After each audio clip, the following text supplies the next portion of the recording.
మాజీ మంత్రి జగదీష్ రెడ్డికి సంబంధించి ఇటు బీఆర్ఎస్ వర్కింగ్ ప్రెసిడెంట్ కేటీఆర్కి సంబంధించి అభివాదం చేస్తున్న దృశ్యాలను ఇక్కడ మీరు చూస్తున్నారు. ఎందుకు ఈ విషయాన్ని చెప్తున్నానంటే అసెంబ్లీలో ప్రశ్నాస్త్రాలను సంధిస్తాడు కాబట్టి మాజీ మంత్రి జగదీష్ రెడ్డి అతన్ని అసెంబ్లీ నుంచి సస్పెండ్ చేశారు. మరి సస్పెండ్ చేసిన తర్వాత ఊరికే ఉంటారా? ఎందుకంటే గాయపడ్డ సింహం ఎట్లా గర్జిస్తుందో ఇప్పుడు మనోడు కూడా అట్లనే గర్జిస్తున్న పరిస్థితి కనబడుతుంది. మొత్తం సూర్యాపేట జిల్లాకు సంబంధించి ప్రభుత్వం చేస్తున్న వైఫల్యాలను, ప్రభుత్వం చేస్తున్న అసమర్థమైన పరిపాలనకు సంబంధించి ప్రజల నుంచి వ్యక్తమవుతున్న ఆగ్రహాన్ని, ఎండిపోతున్న వరి పంటలు, దాంతోపాటు ప్రజలందరికీ దగ్గరవుతూ పూర్తి స్థాయిలో కూడా పోరాటం చేస్తున్నాడు మన మాజీ మంత్రి జగదీష్ రెడ్డి. సో ఇప్పుడు బీఆర్ఎస్ వర్కింగ్ ప్రెసిడెంట్ కూడా తోడవడంతో ఎట్లా మారిపోయింది అంటే ఇక చూడుర్రి. మొత్తానికి ప్రజలకు సంబంధించి బీఆర్ఎస్ పార్టీకి సంబంధించిన కార్యకర్తలు కావచ్చు, ఇటు పక్కన మహిళలకు సంబంధించి ఏ విధంగా అభివాదం చేస్తున్న దృశ్యాలను ఒకసారి మీరు చూస్తున్నారు. అసలు ఏం జరిగింది? గుండె ధైర్యం గులాబీ జెండానే, రామన్న సేవ్ తెలంగాణ. ఇగో ఇక్కడ చూడుర్రి ఒకసారి మాజీ సర్పంచ్ రాధా గారికి సంబంధించి, రామన్న సేవ్ తెలంగాణ వెక్కి వెక్కి ఏడ్చిన మాజీ సర్పంచ్ రాధా. పంటలు ఎండుతుంటే గుండె తరిక్కుపోతున్నది, ప్రజలకు కాంగ్రెస్ ప్రభుత్వం నరకం చూపిస్తున్నది, సంతోషమంతా కండ్ల ముందే చెదిరిపోతున్నది, రాష్ట్రంలో మహిళలకు రక్షణ లేకుండా పోయింది, రేవంత్ సర్కార్ తీరుపై విసుకెత్తిన ఆడబిడ్డ కంటతడి, సభలో కేటీఆర్ ఎదుట ఫ్లకార్లు పట్టుకొని ఆవేదన అంటూ కూడా చెప్పిన పరిస్థితి కనబడుతుంది. ఎందుకు ఈ మాజీ సర్పంచ్కి సంబంధించిన రాధా కన్నీళ్లు పెట్టుకున్నది అంటే మీ అందరికీ తెలిసిన విషయమే, కొత్తగా చెప్పాల్సిన అవసరం లేదు. ఎందుకంటే తెలంగాణ రాష్ట్ర వ్యాప్తంగా కాంగ్రెస్ ప్రభుత్వానికి సంబంధించిన పరిపాలన ఎట్లున్నది, ప్రభుత్వం చేస్తున్న ప్రతి అంశాన్ని కూడా మనం చూస్తున్నాం. ప్రభుత్వం ఏ విధంగా పనిచేస్తుంది, ప్రభుత్వానికి సంబంధించిన తిరుతెన్నలను కూడా నేను ఎప్పటికప్పుడు కూడా వివరిస్తూ వస్తూ ఉన్నా. అంటే తెలంగాణ రాష్ట్ర వ్యాప్తంగా ప్రజలు పడుతున్న అరిగోసను కూడా చెప్పే ప్రయత్నం చేస్తా ఉన్నా. అయితే ఇక్కడ విషయం ఏంటి అంటే ఇక్కడ పూర్తి స్థాయిలో కూడా నిన్న కేటీఆర్ ముందు ప్లకార్లు పట్టుకొని పూర్తి స్థాయిలో ఎందుకు ఏడుస్తున్నది అంటే ఇక్కడ మీరు చూడుర్రి ఒకసారి దీన్ని జూమ్ చేయి. ఒకసారి ఆ ఫ్లకార్లకు సంబంధించి చాలా స్పష్టంగా కనబడుతున్నది. సేవ్ తెలంగాణ రామన్న అంటూ కూడా ఫ్లకార్కు సంబంధించి చాలా క్లారిటీగా కూడా ఇక్కడ కనబడుతున్నది. సేవ్ తెలంగాణ రామన్న అంటూ కూడా మాజీ సర్పంచి రాధకు సంబంధించి వెక్కి వెక్కి ఏడుస్తున్న దృశ్యానికి సంబంధించి మనం చూస్తున్నాం. అంటే తెలంగాణలో పూర్తి స్థాయిలో కూడా ఏం చేస్తున్నారు అంటే ఈ పరిపాలన అనేది అస్తవ్యస్తంగా మారిపోవడంతో కండ్ల ముంగట రైతులకు సంబంధించి పంటలన్నీ ఎండిపోతూ ఉంటే ఆ బాధను చూడలేక ఆ కన్నీరు మున్నీరు అవుతూ పూర్తి స్థాయిలో కూడా ఇక్కడ మాజీ సర్పంచ్ రాధకు సంబంధించి కన్నీళ్లు పెడుతున్న దృశ్యాన్ని మనం చూస్తున్నాం.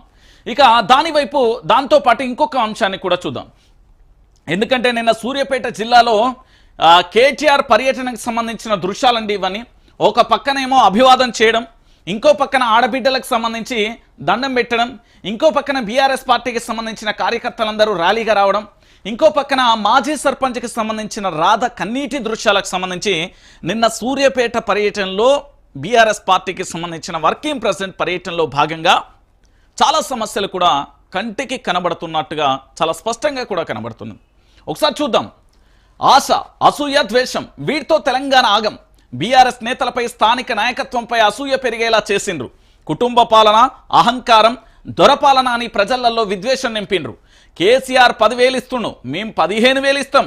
ఆడబిడ్డ పెళ్లికి కేసీఆర్ 1,00,000 ఇస్తుండు, మేం తులం బంగారం ఇస్తాం. కేసీఆర్ 2,000 పింఛనే ఇస్తుండు, మేం 4,000 పింఛన్ ఇస్తామని రేవంత్ రెడ్డి, వెంకటరెడ్డి, ఉత్తమ్ కుమార్ రెడ్డి లాంటోళ్ళంతా కలిసి ప్రజలకు ఆశ పెట్టిలు. అసూయ, ద్వేషం, ఆశతో కూడిన అబద్ధాలతో తెలంగాణ ఆగమైంది అంటూ నిన్న క్లారిటీగా కూడా కేటీఆర్ ఒక పెద్ద స్టేట్మెంట్ ఇచ్చింది. ఇది చాలా చిన్న స్టేట్మెంట్ కాదండి, చాలా పెద్ద స్టేట్మెంట్. ఎందుకు అంటే బీఆర్ఎస్ పార్టీ ఓడిపోవడానికి కాంగ్రెస్ పార్టీయే కారణం అని చెప్పడానికి ఒక పచ్చి నిజం ఇది. ఎందుకు అంటే పూర్తి స్థాయిలో కూడా ఉద్యమాన్ని చేసిన సమయంలో కల్వకుంట్ల చంద్రశేఖరరావు గారు ఉన్నారు. వారి నాయకత్వంలో తెలంగాణ ఉద్యమం కానీ తెలంగాణ ఎజెండా మొదలైంది. దాని తర్వాత వారి తర్వాత మాజీ మంత్రి హరీష్ రావు గారు, అంటే ఇప్పుడు మాజీ మంత్రి కానీ అంతకుముందు తెలంగాణ ఉద్యమ సమయంలో హరీష్ రావు ఉన్నాడు. ఆ తర్వాత కల్వకుంట్ల తారక రామారావు ఉన్నాడు. కవిత ఉన్నది. కవిత తెలంగాణ ఉద్యమ బతుకమ్మగా ప్రజల్లోకి వెళ్తే, కేటీఆర్ యువతతోని ప్రజల్లోకి వెళ్తే, కేసీఆర్ సబ్బండ వర్గాలతోని ప్రజల్లోకి వెళ్తే, హరీష్ రావు అన్ని వర్గాలకు సంబంధించి అంటే యూనియన్లు అన్నింటినీ కూడా ఒక ఉద్యమాన్ని నడిపించే స్థాయిలో నలుగురు వెళ్ళిలు. అయినప్పటికీ కూడా పూర్తి స్థాయిలో ఏం జరిగిందంటే కుటుంబ పాలన రాకి రాకి రాకి రంపాన పెడతాం అంటారు చూడు. తెలంగాణలో గట్ల ప్రచారం చేసిలు, చెవులకెళ్ళి రక్తాలు వచ్చేలా ప్రచారం చేసిలు కుటుంబ పాలన అని. నెంబర్ 1. ఇంకోటి అహంకారం, దొరపాలన. ఎవరికి అహంకారం అండి?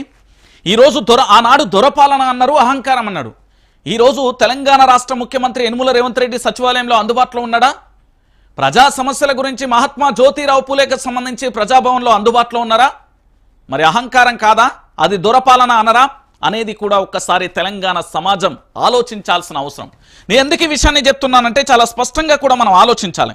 ఈరోజు తెలంగాణ రాజకీయాలలో ఇప్పటి మీరు చూసిన అంశం ఒకే ఎత్తు అయితే ఇక్కడ జరుగుతున్న అంశం కూడా మరోలా ఉంది అనే విషయానికి కూడా తెలంగాణ యావత్తు సమాజం కూడా ఆలోచించాలి. ఈరోజు నేను ఏం చెప్తున్నానంటే తెలంగాణ ప్రాంత ప్రజలారా, ఏది 15,000 కోసమో లేదా తులం బంగారం కోసమో 4,000 కోసమో ఆశ చూపి తెలంగాణ యావత్తు సమాజాన్ని కూడా ఆగం చేసిర్రు. ఈడ కుటుంబ పాలన అన్నారు, అహంకారం అన్నారు, దొరపాలన అన్నారు. ఇప్పుడు చేస్తున్నది కూడా కుటుంబ పాలనే. ఎందుకంటే వాళ్ళ కుటుంబానికి సంబంధించి కొండల రెడ్డి అయినా, రేవంత్ రెడ్డి అయినా, తిరుపతి రెడ్డి అయినా కుటుంబ పాలన. అహంకారానికి సంబంధించి సెక్రటరియట్కు రాకుండా, ప్రజలను కలవకుండా, ప్రజాభవన్కు రాకపోతే అహంకారం కాదా? ఇక దొరపాలన ఏంది? పూర్తి స్థాయిలో ప్రజల్ని కలవనప్పుడు దొరపాలనే అవుతుంది కదా. ఏది మంగళవారం శుక్రవారం రోజున ప్రజల్ని కలుస్తాను, మహాత్మా జ్యోతిరావు పూలే సంబంధించి ప్రజాభవన్ పెట్టిన అక్కడికి నేరుగా నేనే వస్తాను. మొదటి రోజు వచ్చిండు, ఇట్లా ఏంది పేపర్లు తీసుకున్నాడు, 4 ఫోటోలు తీసుకున్నాడు, ఫోటోషూట్ ఫినిష్ కథం. అప్పటి నుంచి ఆడ కనబడే దిక్కు దివాన లేకుండా పోయిన పరిస్థితి కనబడుతుంది. అంటే ఈరోజు కేటీఆర్ చెప్పే విషయం ఏంటంటే అబద్ధాలను ప్రచారం చేసిళ్ళు, ఆగమాగం చేసిర్రు. ఫైనల్గా ఏం జరిగింది అంటే తెలంగాణ వ్యాప్తంగా కూడా ఒక అబద్ధమే గెలిచింది, నిజం ఓడిపోయింది అని చెప్పడానికి ఒక సజీవమైన సాక్ష్యం అన్నట్టు. ఎందుకు నేను ఈ విషయాన్ని చెప్తున్నానంటే తెలంగాణ ప్రాంత ప్రజలందరూ కూడా ఆలోచించాల్సిన విషయం ఏంటంటే ఇక్కడ పూర్తిగా కూడా తెలంగాణ సమాజం మొత్తం కూడా వీటినే నమ్మిలి. ఇక్కడ మరొక అంశాన్ని కూడా చూడరు. కాంగ్రెస్ పార్టీకి సంబంధించి అబద్ధపు ప్రచారంతోనే ఓడినం. పోయింది అధికారమే, అభిమానం కాదు. ప్రజల గుండెలలో నుంచి పుట్టిన పార్టీ బీఆర్ఎస్ పై పగతో రైతులకు రేవంత్ గోసా, ఢిల్లీ పెద్దల ఖాతాల్లోకి రైతు బంధు పైసలు, కౌరవ కాంగ్రెస్ తో పాండవుల్లా కొట్లాడదాం, ఫినిక్స్ పక్షిలా లేస్తాం, అధికారంలోకి వస్తాం. దేశంలో ఉద్యమ అధికార ప్రతిపక్ష పాత్ర పోషించిన ఏకైక పార్టీ బీఆర్ఎస్ పార్టీ మాత్రమే. 15 నెలల్లో జనం కోసం కేసీఆర్ కావాలంటున్నారు. బీఆర్ఎస్ లక్ష్యంగా ఒకటైన కాంగ్రెస్, బీజేపీ, సీఎం రేవంత్ రాజకీయ పిగ్మి. అంటే కేటీఆర్ చాలా స్పష్టంగా ఏం చెప్పిండు అంటే తెలంగాణ ప్రాంత ప్రజలందరూ కూడా ఆలోచించాలి. ఇక్కడ విషయం ఏంది అంటే కేటీఆర్ ఒక అంశాన్ని చెప్పిండు, మీరందరూ కూడా ఆలోచించండి. టీఆర్ఎస్ పార్టీ తన యొక్క రూపాంతరాన్ని మారుస్తూ జాతీయ రాజకీయాలలో అడుగుపెట్టి మన దక్షిణ భారతదేశానికి సంబంధించి దాంట్లో చక్రం తిప్పాలనే ఆలోచనతో ఇతర రాష్ట్రాలలో పాగా వేయడానికి టీఆర్ఎస్ కాస్త బీఆర్ఎస్ను మారిపోయింది.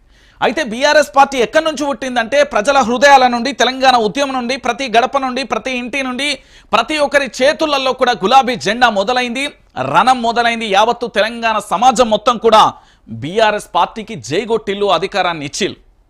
రెండోసారి కూడా మహాకూటమి పేరుతో తెలంగాణ మీద కుట్ర జరగబోతే తెలంగాణ ప్రాంత ప్రజలందరూ కూడా మేల్కొని అధికారాన్ని ఇచ్చారు. కానీ మూడోసారి అబద్ధాలను నమ్మాం, అరిగోసబడుతున్న పరిస్థితి ఇప్పుడు అనుభవిస్తున్నాం. ఈరోజు తెలంగాణ రాష్ట్ర వ్యాప్తంగా 15,000 ఇస్తలేరు, రైతులకు రైతు భరోసా 4,000 పింఛన్ ఇస్తలేరు. ఇక అట్లా చెప్పుకుంటూ పోతే 6 గ్యారెంటీలు అటకెక్కినాయి, 420 హామీలకు పంగనామం పెట్టిలు, 13 అంశాలు పరారైపోయిన పరిస్థితి కనబడుతుంది. ఇక్కడ పూర్తి స్థాయిలో మనం ఆలోచించాల్సిన ఒక విషయం ఏంటంటే ఢిల్లీ పెద్దలకు మాత్రం ఇక్కడ నుండి పైసలు పోతున్నాయి, తెలంగాణ ప్రాంత ప్రజలకు మాత్రం రూపాయి వస్తలేదు అనేది కేటీఆర్ వాదన. అంటే ఇక్కడ ఏం జరుగుతుంది అనేది ప్రతి తెలంగాణ ప్రాంత బిడ్డ కూడా ఆలోచించాలి. ఈరోజు మనం కొట్లాడి తెచ్చుకున్న తెలంగాణ ఇది. 1,200 మంది విద్యార్థుల అమరవీరుల బలిదానంతో ఏర్పడిన తెలంగాణ ఇది. ప్రతి ఇంటి నుండి కూడా ఒక్కొక్క ఉద్యమకారుడు రణమై పోరాటం చేసిన ఉద్యమ చరిత్ర కలిగిన గడ్డ ఇది. మరి ఈ గడ్డ మీద ఈరోజు జరుగుతున్న పరిణామాలను మనం ఎట్లా ఆలోచించవచ్చు అనేది ఒకసారి మీరే ఆలోచించాలి. ఇక దాంతోపాటుగా ఒకసారి మీ అందరికీ చెప్తా ఉన్నా, ఈరోజు ఈ వైఆర్టీవీ వేదికగా ఒక ప్రధానమైన అంశాన్ని కూడా నేను చెప్పదలుచుకున్నా. ఏంటి అంటే చాలామందికి తెలుసు, కేసీఆర్ జోలికి వస్తే చెప్పు పట్టుకొని అనేది స్టార్టింగ్లో, అంటే కాంగ్రెస్ పార్టీ అధికారంలోకి వచ్చినాక బహుశా ఒక 30 రోజుల తర్వాత అనుకుంటా. ఆ సందర్భం ఏంది అంటే తెలంగాణ ఉద్యమకారుడు, అంటే తెలంగాణ ఉద్యమ నేత కల్వకుంట్ల చంద్రశేఖరరావును పట్టుకొని నానా పచ్చిబూతులు తిట్టడంతో పాటు ఇష్టానుసారంగా వాగితే ఉద్యమకారుడి ఉద్యమ నేత జోలికి వస్తే అనే కాన్సెప్ట్లో అది అక్కడ జరిగిన రైతులకు సంబంధించి నేను చెప్పడం జరిగింది. అయితే ఈరోజు నేనేం చెప్తున్నానంటే ఈరోజు కేవలం ఆ మాట మాట్లాడో బీఆర్ఎస్ పార్టీకి సంబంధించి నేను మాట్లాడుతున్న మాటలకు వాళ్ళకు ప్లస్ అవుతుండడంతో కొన్ని పార్టీలు జీర్ణించుకోలేకపోతున్నాయి. వాస్తవం ఏంటి అంటే ఆనాడు కాంగ్రెస్ పార్టీ అధికారంలోకి రావడానికి ఇదే గొంతుక, ఇదే కంఠస్వరం పనిచేసింది. ఈరోజు బీఆర్ఎస్ పార్టీకి సంబంధించి పూర్తి స్థాయిలో కూడా ఆ పోరాటం జరుగుతున్న పరిణామాన్ని కూడా మీరు చూస్తున్నారు. బీఆర్ఎస్ పార్టీకి సంబంధించి కూడా ఏంది ఉవ్వెత్తున కూడా ఉద్యమాన్ని ప్రజలకు సంబంధించిన తాకిడిని కూడా నేను పోరాటం చేస్తున్న పరిస్థితి కనబడతాను. సో ఈ పరిణామాలన్నీ కూడా మీరు ఆలోచించాల్సిన విషయం కనబడుతుంది. ఈ రెండు అంశాలను కూడా మీరు చూస్తున్నారు. ఇక మూడో అంశం ఏంటంటే వైఆర్టీవీ ప్రజల్లోకి ప్రజల గుండెల్లో చిరస్థానంగా నిలిచిపోతుంది. ఎందుకు అంటే ప్రజల పక్షాన పోరాటం చేస్తాం. మనం తాయిలాలకో అధికార పార్టీకో ఇతరత్ర ఏది కూడా ఆశపడేది లేదు. కష్టమైన నష్టమైన ఓర్పైన భయమైన బాధ్యత అయినా బలమైన ఏదైనా కానివ్వండి అన్నింటినీ కలగలిపి పూర్తి స్థాయిలో తెలంగాణ ఉద్యమకారుడిగా పనిచేస్తా.